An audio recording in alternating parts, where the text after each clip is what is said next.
அனைவருக்கும் வணக்கம். இந்த வேற்று கிரக வாசிகள் பயன்படுத்துவதாக நம்பப்படுகின்ற இந்த பறக்கும் தட்டை நம்ம படத்தெல்லாம் பார்த்துருக்கோம், செய்திகள்லாம் பார்த்துருக்கோம்.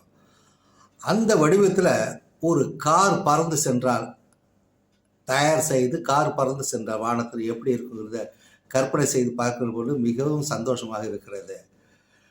ஒரு யூடியூப்பில் ஒரு காணொலி நான் பார்த்துக்கிட்டே இருக்கப்ப இந்த செய்தியை நான் பார்த்தேன். பாண்டிச்சேரியை சேர்ந்த ஒரு தம்பி, அவர் பேர் கனகவேல்.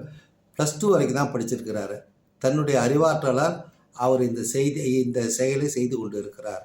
அதாவது பறக்கும் கார் அப்படின்னு ஒரு பேரை வச்சு ஒரு வட்ட வடிவில் நீங்கள் பார்க்குற அந்த ஏலியன்ஸ் பயன்படுத்துகின்ற அந்த பறக்கும் தட்டு வடிவத்தில் அவர் அதை உருவாக்கி கொண்டு இருக்கிறார். இன்னும் முழுமை பெறவில்லை.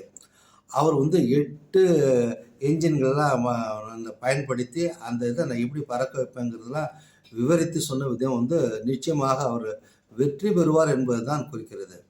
அவருடைய செயலை, அவருடைய திறனை கண்டு நாம் பாராட்டாமல் இருக்க முடியும். ஏன்னா ஒரு தமிழர் இப்படி ஒரு கண்டுபிடிப்பை கண்டுபிடித்திருக்கிறானே அப்படின்று பார்க்கின்ற போது மகிழ்ச்சியாக இருக்கிறது. பாண்டிச்சேரி அரசாங்கத்திற்கு இந்த செய்தி கொண்டு சென்றார்களா என்பது இன்னும் தெரியவில்லை. அப்படி கொண்டு சென்றால் அந்த அரசாங்கம் அவரை உற்சாகப்படுத்துகின்ற வகையில் அவருக்கு சிறப்பாக உற்சாகப்படுத்தினால் அவர் சீக்கிரம் அந்த ப்ராஜெக்டை இதை சீக்கிரம் முடிப்பார் அப்படிங்கிற நம்பிக்கை எனக்கு இருக்கிறது. அவர் விரைவில் அது முழுமை பெற செய்வேன் என்று தான் சொல்லி கொண்டு இருக்கிறார். அதை பார்க்கின்ற போது வியப்பாக இருக்கிறது. அவரை எக்ஸ்பிளைன் பண்ண விதம், அவர் விவரித்த விதம் எல்லாம் பார்க்குற போது கண்டிப்பாக அது வெற்றி பெறும் என்ற நம்பிக்கை எனக்கு உண்டு.